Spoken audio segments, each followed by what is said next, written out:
सत्य सनातन हिंदू धर्म की जय।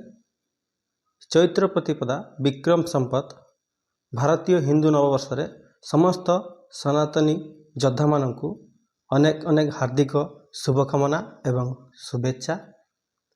समस्तंकर जीवन मंगलमय हो, समस्ते निज निज क्षेत्र में उन्नति करंतु, प्रगति करंतु। अनेक लोक मो कथा शुणी आश्चर्य होते जे माने इंग्राजी नववर्ष को नुआ वर्ष भाव पालन करती से मध्यरात्रि रे से नुआ वर्ष को अंधकार रे मद मांसर निशारे मतुआला है इंग्राजी नववर्ष को पालन करता।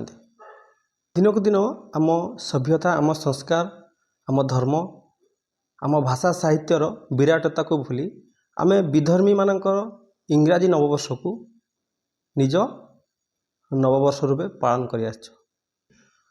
आम मूल जड़ सनातन धर्म, आम सभ्यता, आम संस्कार, आमर महानता को गभीरतरु गभीरतम को जानिबार अछि एवं आम परंपरा, आम पर्वपर्वाणी तार महात्म्य, तार कारण, तार विराटता को समस्तंक पाखरे पुनः पहुँचेकी ताको एक भव्य दिव्य एवं विश्वभर पुनः केमिति सनातन धर्मर जय जयकार हो, भारत विश्वगुरु हो, से प्रत्येक भारतीय, प्रत्येक सनातन हिंदू मानू यथासंभव प्रयास करिवार अछि। विधर्मी विदेशी इंग्रेज मानक पर्वपर्वाणी आम भारतीयता पर्वपर्वाणी, आम सभ्यता संस्कार भितर आकाश पाताल फरक रही।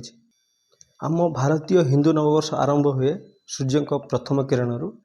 प्रति घरे घर को सफा सुतरा रखिबा, पूर्ण कुंभ स्थापन करिबा, घरे निजर आराध्य इष्टदेवा को पूजार्चना करिबा, घरे घरे गौरिक पताका स्थापन करिबा, घरे झोटी दबा, शंख बजेबा, घरे आरती करिबा, ए सबू जगह जगार विभिन्न सेवा कार्य करिबा, यज्ञ होम इत्यादि इत्यादि ए सबू आम सनातन हिंदू धर्मर जड़, आम सभ्यता, आम संस्कार को मजबूत करे।